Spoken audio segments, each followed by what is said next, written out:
Toyota Grand Prix of Long Beach, two names have dominated these streets, Andretti and Unser. In 1986, young Michael Andretti topped a star-studded field, earning his first IndyCar victory.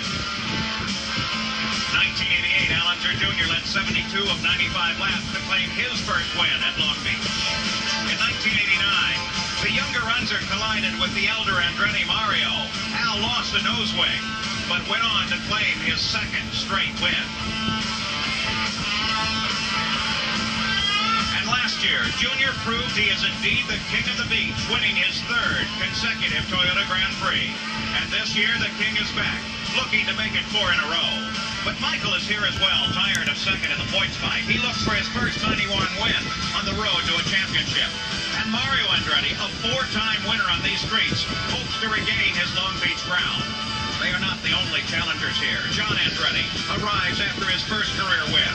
The 1989 PPG Cup champion Emerson Fittipaldi is always dangerous on street courses. After serious injury, Scott Pruitt continues his comeback in his All-American True Sports machine. They all come prepared, but they'll chase one man, the king of the beach, at the Toyota Grand Prix of Long Beach.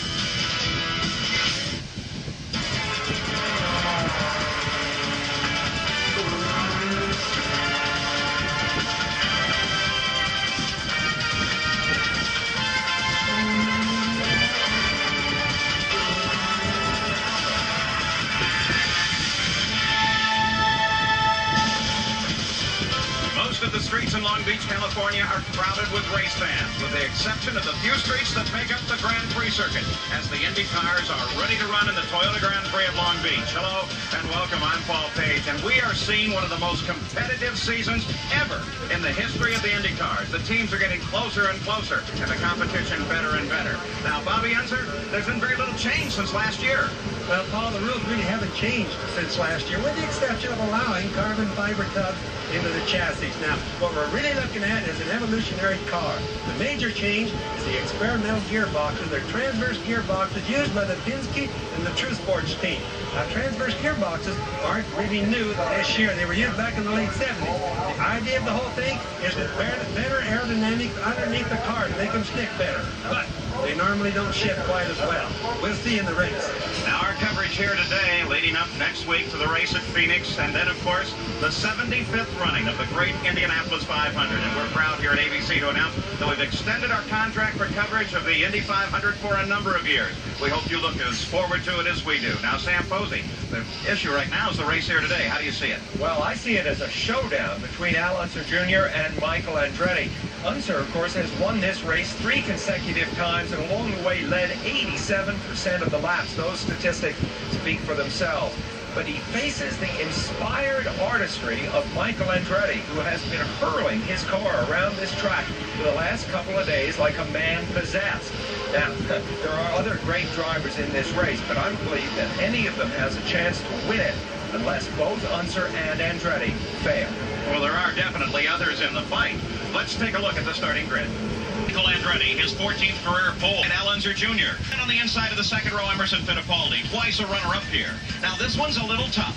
For a decade, Rick Mears won in this yellow car. But now the 3-time IndyCar world champion who stays with Penske, but in Marlboro colors. And Bobby Rahal, a runner-up last month in Australia.